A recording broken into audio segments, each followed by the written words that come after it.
Hello, everyone, and welcome. I'm here with Anvinch, An, Anvin, Invention. Anvinsha, thank you, and Drake, Unionists. And we're so honored to be here to talk about the sermon that Deb and Paco shared with us today about how to build your heaven on earth. So, guys, what do you think? What are your thoughts on today's wonderful sermon? Thank you. Yeah, I mean, I'll start first. Deb and Paco, they were talking about kind of the process of life and how, you're always going through things. I know they were sharing about with their apartment how, they felt like they were outgrowing it. And so they made that choice to like have what they desired next. And they recognized that if they were to like stay in their old apartment, they would be betraying themselves. And so when making that new choice to manifest their new apartment, they it happened pretty quickly, but they also had to trust God in the process of that. And I think that's very important, is to trust to trust God when you're manifesting heaven on earth, because it's extremely important. And it's also extremely important to trust yourself too and trust what you're feeling, because if they didn't feel into that feeling of, hey, my apartment is not feeling good anymore, then they couldn't have got into the new apartment, which led them to have even more of what they desired, right? They were talking about, oh, well, we can have a pet now, and we can, have more space to do all these things, and so yeah, it's very important to recognize that and to see that, when you are choosing to manifest your heaven on earth and you're choosing your desires and putting your trust in God, that yeah, you'll have what you desire and more. And that's like the gift. So that's what I took away from that. Yeah, totally. I agree with what Drake is saying, like building that trust. Like, it reminds me of when I was moving into my own apartment, like 6 months into the teachings, and I invested in LPC and TFAS. So I was living in a rented, like after 3 months starting the inner work, I was guided to move out of my parents' house. And then 6 months into it, I loved the place, but it started to feel, as I was doing manor work, it started to feel less, the space was less, and all of that. And that is when I was feeling called to call in my pet. And how, Paco and Deborah explained their process. It helped me, like, take myself back into the time where I was writing down the love list of my own apartment, and I got everything that I desired. And the number that I got for my apartment was I 111, which is like 1111. So it was all, orated by God. And now, like, I understand when it comes to claiming our heaven on earth, there is a process. Initially, when you make a choice, at times things will start to feel that, things are sometimes falling apart.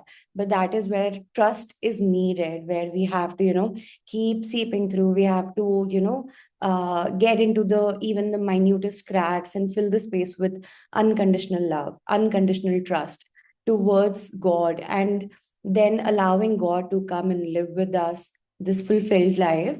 So yeah. No, I love what you're all sharing about like manifesting your life, and I completely resonate. I just got a new car. My previous one I just kind of drove into the ground, and it was just time.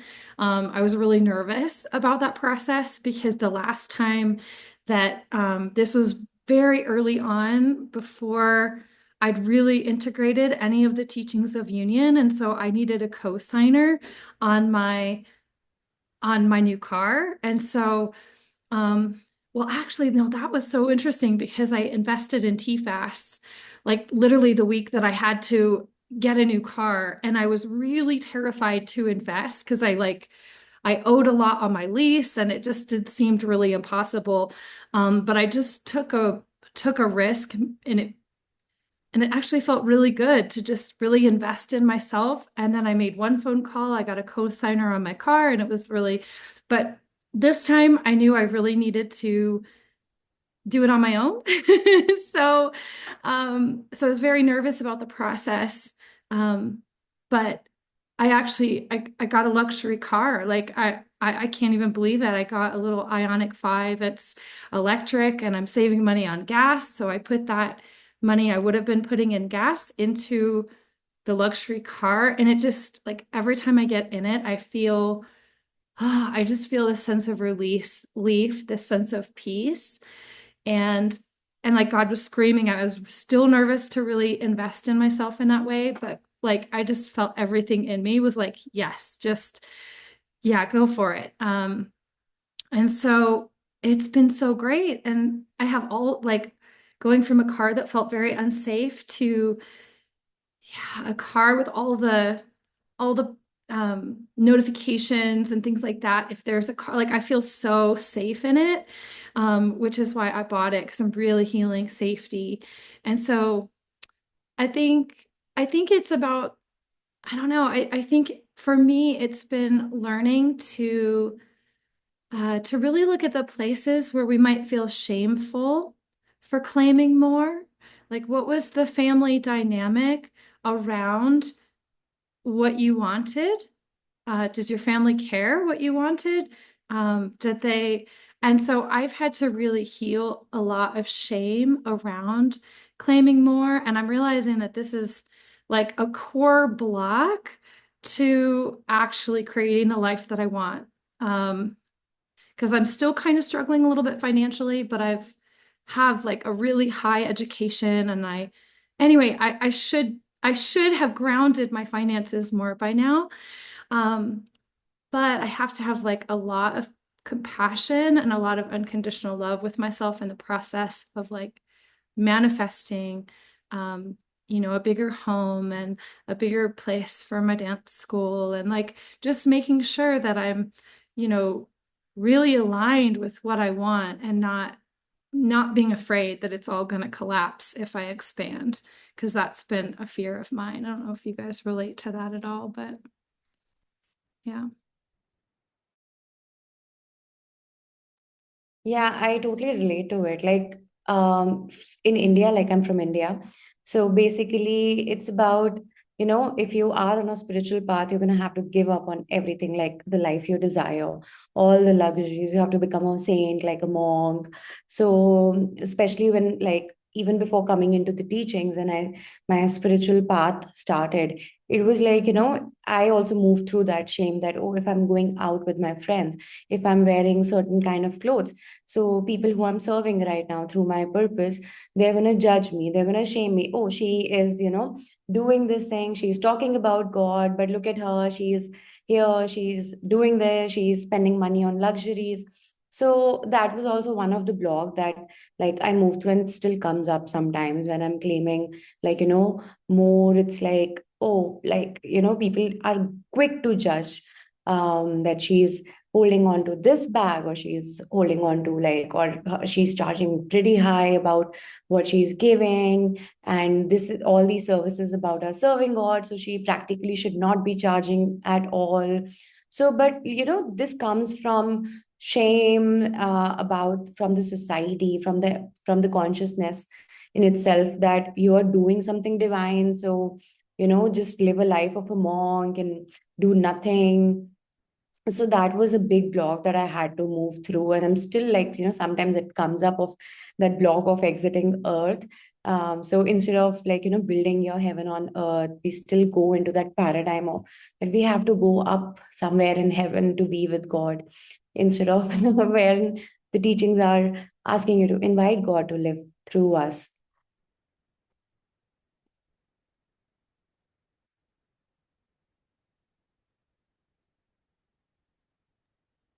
Yeah. Yeah, no, that's lovely. Yeah, and I think too, like part of it, like when you're manifesting and creating your heaven on earth, it's about, okay, well, what's going to fill your cup so that you can really feel abundant within?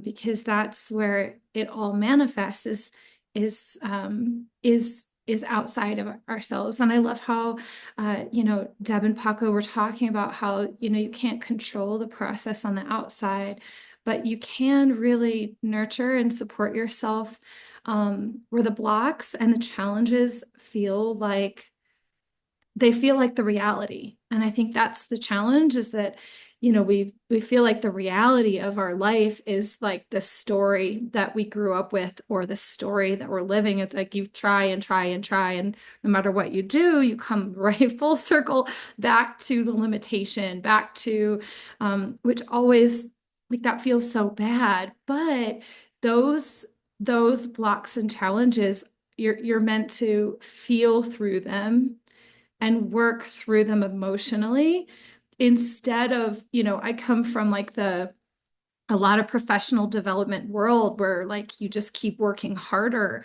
and harder and harder, which really just promotes, like, it promoted like a work addiction that I kind of had I'd kind of already subscribed to early on in life, but it reinforced that work addiction. So when I actually manifested time on my own, I didn't know what to do with it, because I always turned my hobbies into a career. So I had no hobbies. And really all I was left with was my bad feelings, which felt very uncomfortable for a good, I don't know, a good while. It took me a while to like ground that level of presence on the weekends. And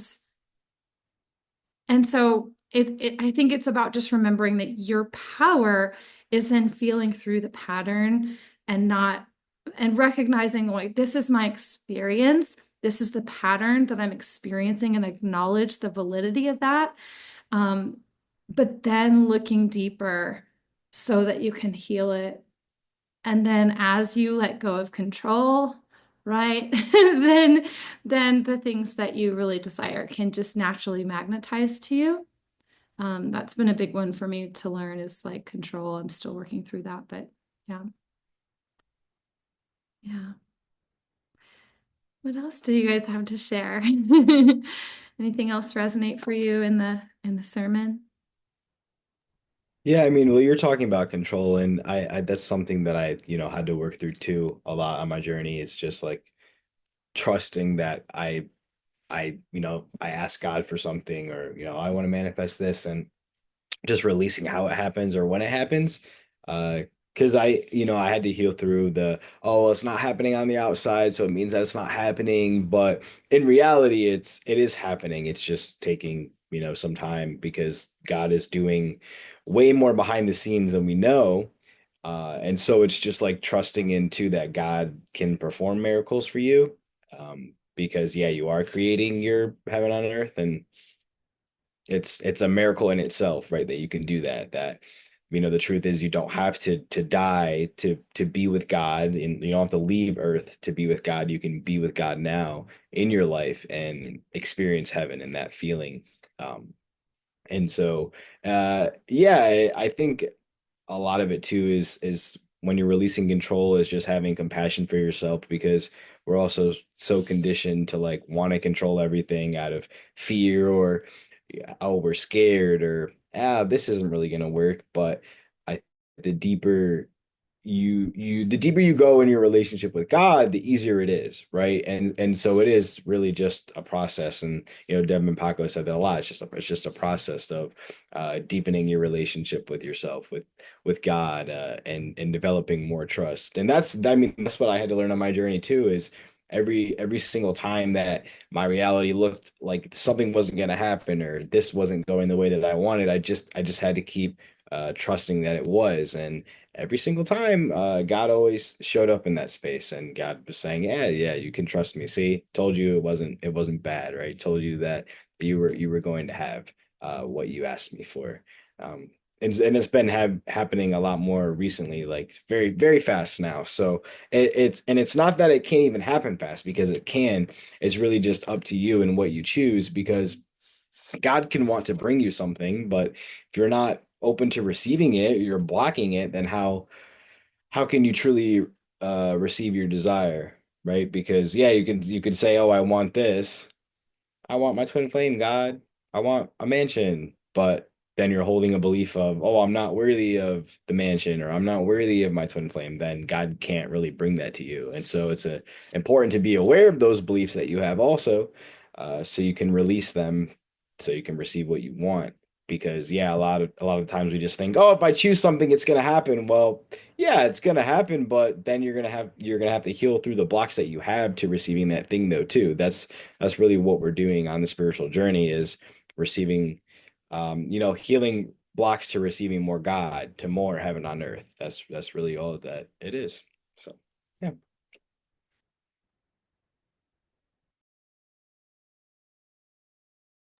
No, I love what you shared about that. Um and I feel like one of the things that you were sharing about like having that relationship with God, and I think for some of us, can, at least for me early on, that was very challenging because I didn't really have a relationship with God, because I didn't really have a close relationship with myself. I didn't realize that those were the same. Um, there were a lot of like I'm still getting like I'm still kind of unnumbing, if that makes sense. I'm thawing out all my feelings and emotions and things that I've suppressed. And I'm noticing like something new in my life is that I'm starting to like hear my thoughts, and they're not always aligned with love. And I think I had so much shame around them that I wasn't like my body would hold on to them, and I was holding a lot of pain, but I literally like was disassociating and separating myself from the feelings and emotions that I felt shame around. And then, like, as I create more and more safety within, like, those thoughts are coming up. Like, I had new ones today. I'm like, wait, that doesn't sound like me. What is, like, I realize, oh, that's ego telling me that, a belief system around my abundance. And so, if you're not necessarily having these like thoughts come up, and you feel like you're ascended, and you feel like you're, positive, and you feel like, that doesn't necessarily mean that you don't have blocks to receiving. You have blocks to receiving if you're not receiving the thing that you want. And I think sometimes we're like, well, I'm open to receive. I could receive $1 million right now. But if you're not receiving that, and you're not actively working on creating that, then you have blocks to it. And so you can have like a positive mindset, but also have blocks that you subconsciously have like suppressed, and belief systems, because there, at least for me, there's been a lot of shame around asking for more and being allowed to have more, because I should just be grateful for what I have, which I think is a key component to manifesting your heaven on earth. But if you have these emotions and things that feel bad and painful, it's going to be really hard to be grateful through them. So, yeah. So, and if you do have resistance to gratitude in general, then that might be something to look at too. Um, yeah. So, anyway, that's my experience of trying to manifest through my blocks. Yeah, like when you were talking about your relationship with God, I know like when I started my relationship with God, like when I used to talk to God, my biggest challenge was that I cannot see God. So if I'm talking, I'm only talking in my mind, and building that connection with God, like from the space of my heart, was so difficult, because even though like, my coach was like telling me, talk to yourself, communicate with yourself. And it was like, the biggest block in my union. And this was like hugely mirrored by my twin flame, where I was not able to receive that level of communication, because even though I was talking to God, it was still somewhere that, oh, it's here or here. Like I immediately used to look up, talking to God, like, why is this happening? Or, God, this is what I'm feeling. And immediately the first response was, God. And then I used to, after like coming into the teachings, it used to then first go up and then come down. Okay, God is here with me. So changing that programming and coming into this space, into living one life with God, that includes like practically everything, doing everything with God. It was a huge shift and still learning to do that, because when you are too much into that, this thing, that especially that, oh, you're talking to yourself, you are a mad person, you are going out on a date with yourself, oh, it's like a taboo, how, and like people at restaurants or a cafe looking at you like this, that she's with herself. So that was like a huge taboo for me to like overcome. And then also living alone by myself, where I feel that, okay, I am making a place, I'm creating a safe space for my union, where I can literally ground with God, my relationship with God. So again, it was like huge, like again, as you talk about, Kelly, shame and control. Like, because we were told that this is how you're supposed to talk to God. You're supposed to go to a temple or a church and pray to God, and that's how you talk to God. If you want to talk to God, you can just there are some hymns that you can play, or you can sing. There are some carols that you can sing. So it's just the same, that that programming within. So of course there were receiving blocks, because we didn't know how to receive that relationship from God, from that love, that fatherly love from God as well. So it used to feel bad when I was asking too much from God. Give me this, I want this. So it was a big this thing. But it takes, as you're moving through, once it's healed, you definitely manifest the results. But if you're like, it's not happening, like I want a house and I'm not getting it because I'm not financially incapable, there could be some more layers that you can go deeper to release it from the core block. But sometimes, like, again, there was one of the belief that now I've healed it, it will happen tomorrow or 10 days later. So that also kind of delayed my manifestation, because subconsciously I was not receiving it immediately, giving myself that command that it will come after 10 days or it will come after 100 days, whenever God decides. But we also have to energetically receive it and know that it is already happening, it is working. Like, even when you do one mirror exercise, it is happening, it will bring the next layer, it will bring the next layer. And once it's completely healed from the core, you're at peace. And that's when you're like physic, like it's just there, you don't have to wait for it.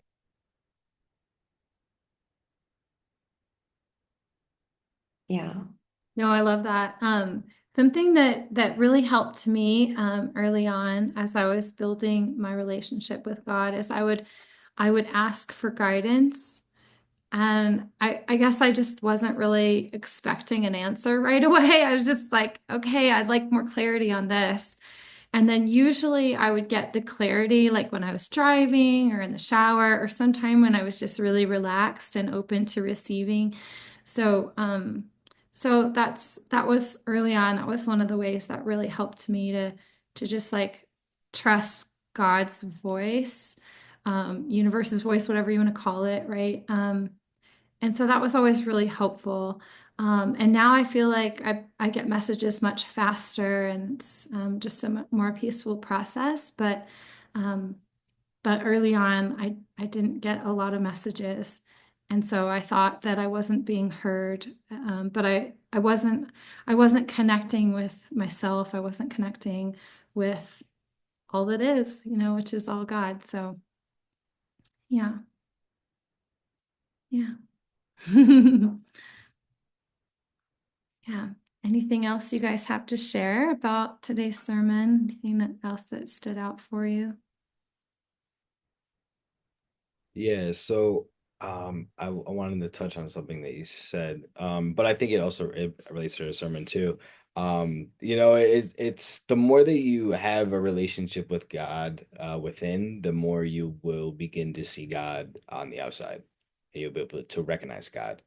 That's something that I realized too, because I would have the same block of, oh, I can hear God, I can talk to God, but I can't see God. God's not in front of me.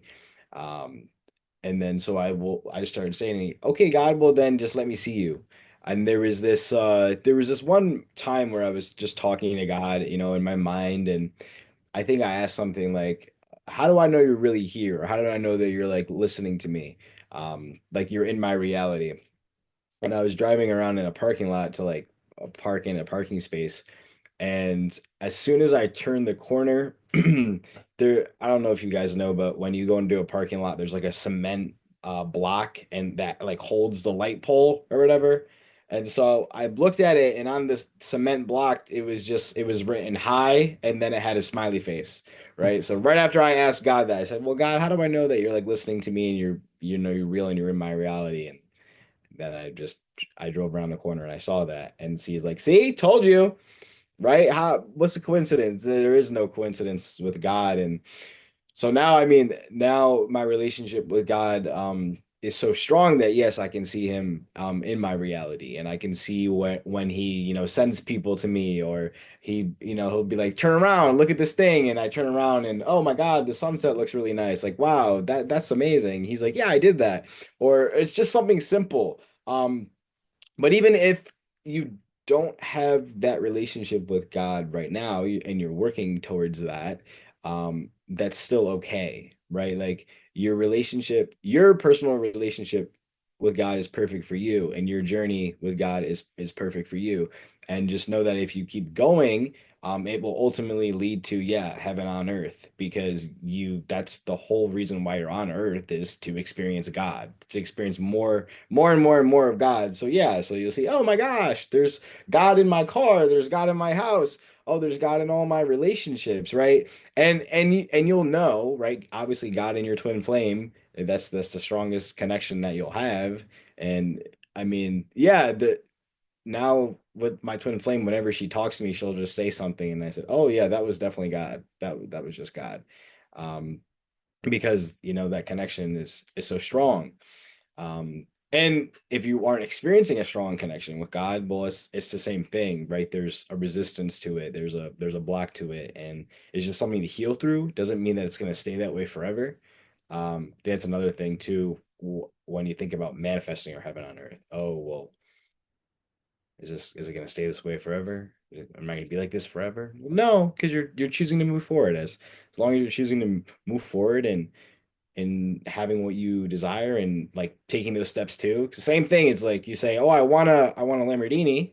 Why is it not outside?" Well, I mean, you have about $200 in your bank account. How is that just going to appear outside, right? It doesn't work that way, right? At least not yet. Um, so you have to take those steps. Okay, what do I need to do to manifest this car that I desire? And then God says, okay, do your life purpose, do this, do that.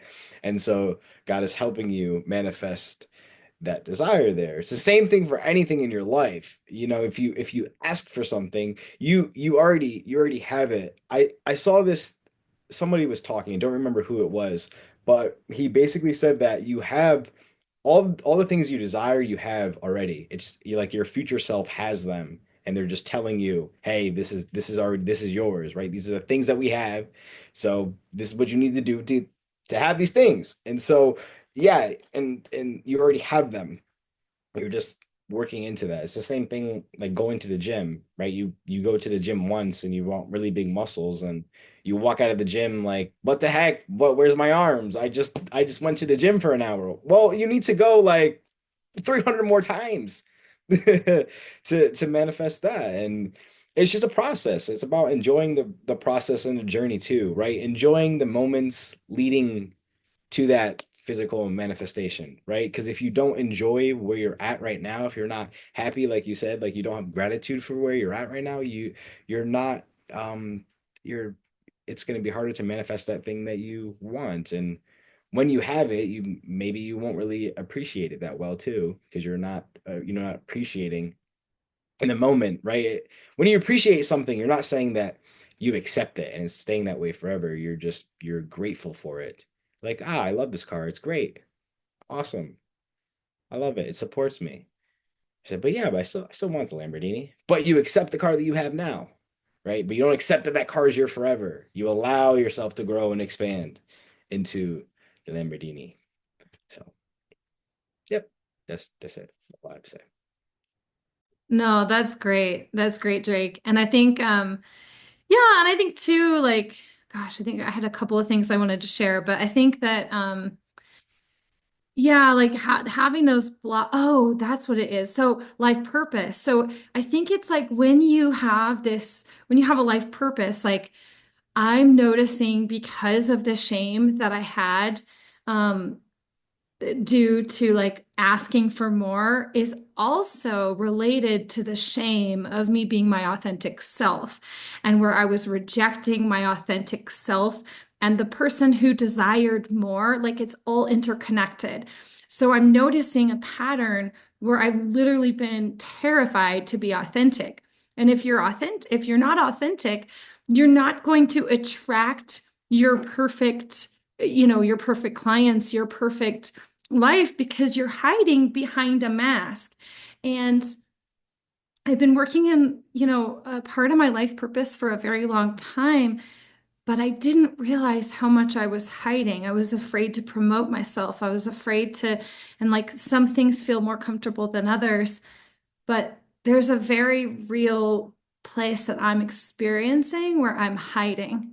And I'm afraid that I will be shamed, that I will be like emotionally shut down by society the way I was as a child, which is irrational because I don't experience that in my business, but I still have that patterning inside. And so I'm afraid to show up in the way that I would authentically. Um, and so I think that it's like, I don't know, it's like the same book, but um, and then our twin flames reflect those places that we reject ourselves too, which is part of creating our heaven on earth. If you had asked me if I was rejecting myself years ago, I would say absolutely not. I had no idea that these even existed. I'd been in the professional development world forever. I thought I was like ascended and but I literally had a very, very shallow foundation. Um, but I didn't know it. And so I think that's the challenge of the twin flame journey is that it awakens all of the place. It brings all of the stuff up to the surface to be cleansed. It's like when you're cooking meat or something in a bowl of water, like all the fat surfaces, right? It's kind of like that. Like all of that existed within it. Like the whole time, you just may not have felt it. So it comes to the surface. Um, and then like I think it's actually a win to recognize where you don't feel worthy of that thing that you want. You're actually feeling things that you had suppressed, and like that's actually a win, even though it feels bad. so so just know that like it's all coming up to be cleared and not to keep you down, not to keep you settling. Um, and so that's why we're here. That's literally why the Church of Union, why Twin Flames Universe is here to help you resolve those things like permanently so that you can manifest your life. But it's like it's layers. It comes layer by layer. And so you just have to like just keep going. Just keep swimming. So yeah. Yeah. Also, like, I was just being reminded of something that something really happening. So I feel that one of the block in manifesting our heaven on earth is also impatience. And that also comes from not trusting. So like one of my friend who I've always felt that she's in a twin flame journey, but she is not in that acceptance one. She's like, that my twin flame doesn't trust all of this, so I can't trust all of this. So like we were having this conversation today where she's not ready to accept, and she told me something, and she was like, Anvisha, you have patients that you've been healing for years, but I don't, and I want it now. And that is where, a lot of with respect to our own manifestation and desires, that we try to control God, that God, bring me this. and you have to bring it to me right now. We get into that stubborn energy, we get into that energy, no, I want it now. I don't care how you bring it to me. But it's like, instead of building that relationship with God, you're like being that angry child, and trying to command God, order God that, like, do this for me. So, but this is not how it happens, because being stubborn, being angry, being impatient are not the core pillars or the foundational pillars of heaven. It's trust, it's patience, it's love. So it's just not that, oh, God is my source and God is going to bring good things to me, so I have to be kind and compassionate with God, and rest everybody can do whatever they want and I don't care. But these are the qualities and these are the characteristics that we basically inhabit, and we naturally inherit those, but due to the illusions of the society we kind of forget that. So when we start to claim our heaven on earth, coming into our true authentic self also makes us realize that how we are created, and these are the qualities, this love, this compassion, how we talk to God, and all children of God. Because a part of building that heaven on earth is also treating everybody with love, treating everybody with respect. So that is, I think, is very important, and having that compassion for everybody is helping us to attract that, and we naturally inhabit that as we see, clear the energy, we clear all the layers, and we get to know ourselves. And when once we get to know our true authentic self, that is when we are like, the gratitude also comes, like, oh, thank God, this is how you created me. But the part of me that was not ready to, that had resistance to gratitude, was because, it could also be because that, oh, I am not worthy of doing it, I'm not capable of doing it. I Somebody had to pitch in to do it for me, be it God. So, feeling that powerless, when God is also trying to do things, like, I'll tell you literally, like in India, there's this saying that if you're not able to do anything, give it to God. But it's like that, I don't have to do anything anyways, except for doing what God is asking me to do, and I just have to surrender. But the way this saying, this quote has been presented, it's like, oh, you have done everything, now you can't do, now give it to God, God will make it happen if you. So it's like a lot of powerlessness that it projects, that, you know um that you have done everything, now you cannot do, you're incapable of doing it, so give it to God. So when that feeling comes in, that God will come when I'm not worthy of doing it, I'm not capable of doing it, so that also brings up resistance to having that gratitude or being in that gratitude. So when you come into your true authentic self, it really helps you recognize that all the things that were happening until now were done by God. So that gratitude always, like, it starts to come, you start to be in that vibration. And when you start to be in that vibration, you are you turn into that receiving mode, you are into that mode of where you are able to feel joyful and feel harmony, and that helps you, like, that helps you expand your vibration and then manifest more of your good. Yeah, that's all.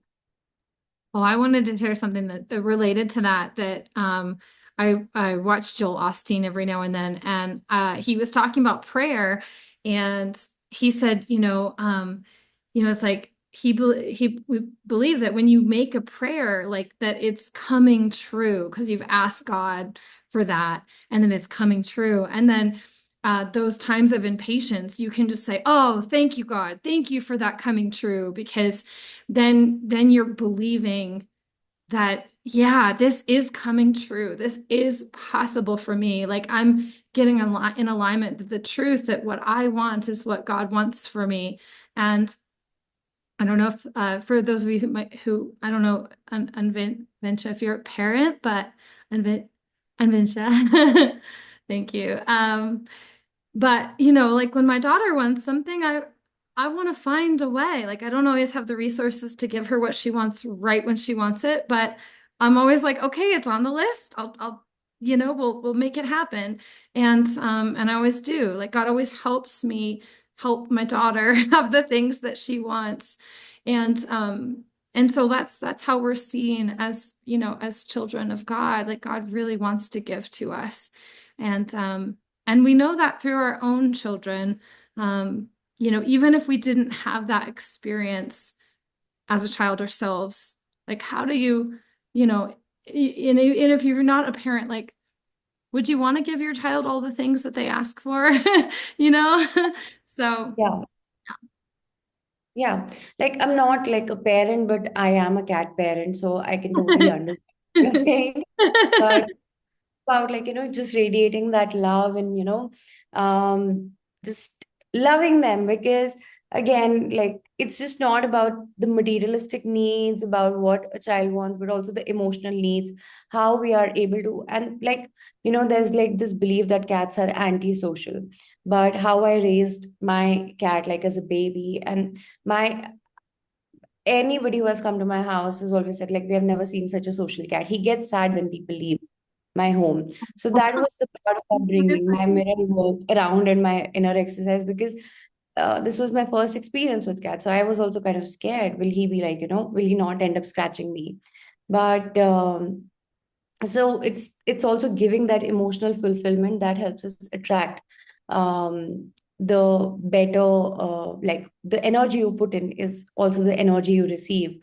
So as you said, that giving everything, like putting that list in for your daughter, it's like you're giving that love. It's now you're not rejecting, you're not teaching her to reject her own self. So you're gonna end up receiving that multifold. Like it's that, right? Yeah, it always happens. It always happens. It's fun. Yeah. Yeah, it's fun to be able to support her in new ways. So yeah, good. Well, I feel like this feels complete, you all, sir. Yeah. Okay, great. All right. Well, thank you all for watching. And yeah, definitely head over to unionism.org, share a tithing and a gift so that we can continue to share this message with the world and just help everyone create their heaven on earth. And, you can also check out our YouTube channel and Facebook and like and subscribe so that you can get future messages to align with love. Thank you so much, everyone. Have a beautiful day. Nice seeing you. Thank you. Thank you. Bye, guys.